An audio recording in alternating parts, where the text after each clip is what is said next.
Hello, everyone. Welcome to Wealthy Life, a channel for your personal growth, awakening, and financial wisdom. Have you ever thought, why is my life so unfair? Why do others seem happier, richer, more loved, while you feel stuck, unlucky, or even cursed by fate? We've all had those moments where we compare upward, looking at people who seem to have it all. But here's a question that might change how you see everything. Have you ever tried comparing downward instead of looking at what you lack? Have you looked at what you already have, that others could only dream of? Why we feel unlucky? Feeling unlucky doesn't come from reality. It comes from comparison. The human brain is wired for contrast. We constantly measure our worth by looking sideways or upward. Social media has only made it worse. Every scroll reminds us of someone richer, more beautiful, more successful. Psychologists call this relative deprivation. It's not that you're truly deprived. It's that someone else seems to have more. You could be living a stable, peaceful life. But if you focus on others' highlights, you'll feel poor in gratitude. But there's another side, downward comparison. It's the practice of intentionally looking at those less fortunate, not to feel superior, but to reconnect with gratitude, empathy, and reality. There's a story about a man named Peter who always envied his wealthy colleagues. He worked hard but never seemed to get there. One night, frustrated and bitter, he walked through a park and saw a blind man playing violin for coins. Despite the darkness, the man smiled as if he owned the world. Curious, Peter asked, "How do you stay so happy when life took away your sight?" The blind musician replied, "Life didn't take everything. It left me music. It left me sound. It left me people like you who stopped to listen. That's enough." That night, Peter went home, looked around his small apartment, and for the first time in years, said, "Thank you." Gratitude doesn't require abundance. It requires awareness. Why we always forget how lucky we are. We adapt fast. This is called hedonic adaptation. You get a promotion, you're happy for a week. You buy a new phone, excited for 3 days. Then, normal again. Our brain resets the baseline of happiness constantly. But when something goes wrong, illness, heartbreak, job loss, we immediately feel its weight. Pain sticks, blessings fade. That's why you can have 10 good things in your life. But your brain keeps focusing on the one that's missing. To break this pattern, you must consciously remind yourself. Someone is praying for the life you already have. Someone would trade everything just to walk, breathe freely, or eat a full meal tonight. A woman once complained daily about her life, her low-paying job, her tiny apartment, her lack of romance. One morning, she found a stray dog lying near her building, shivering and wounded.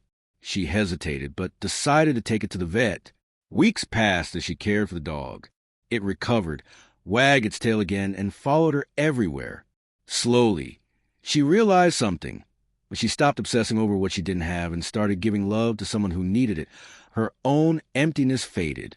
By lifting another life, she lifted her own. When we constantly compare ourselves with those above us, we fall into envy. But when we look at those below us and help, serve, or simply empathize, we rise into gratitude.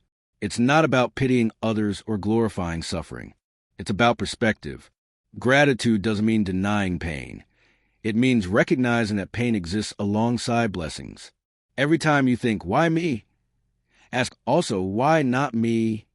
Why shouldn't I be the one to learn patience, to develop empathy, to grow stronger through this? Nick Vujicic, born without arms or legs, could have chosen to live in despair.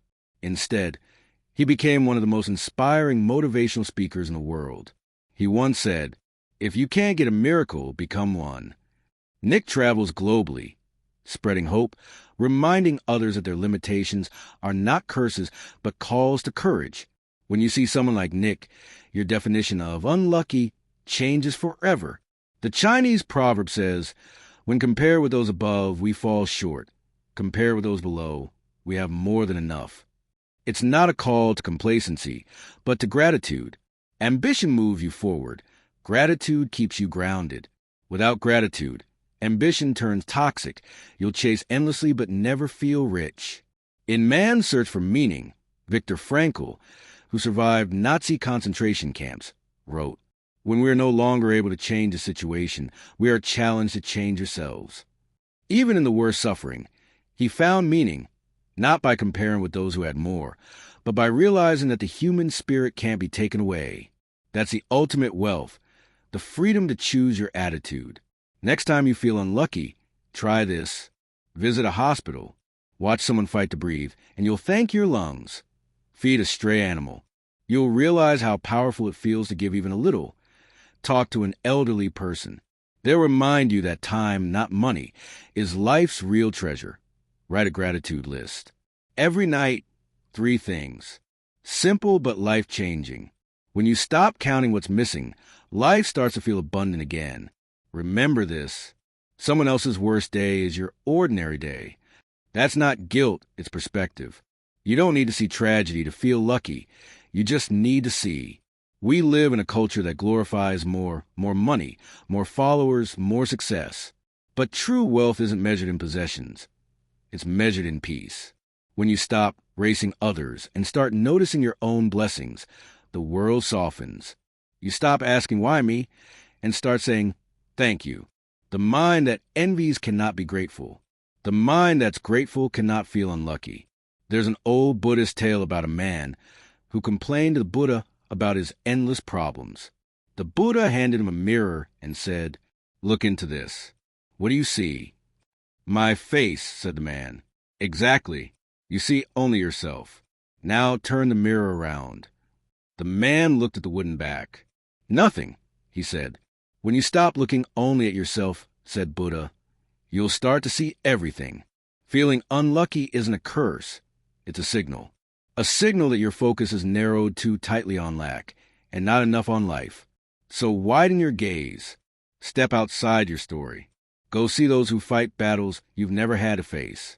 You'll come back not ashamed, but awake. You'll realize that luck is not what life gives you. It's how you see what's already given. You are not unlucky. You are alive. You can still love, choose, and change. That's not luck. That's grace. So next time you feel life is unfair, go look around. Not to judge, but to learn.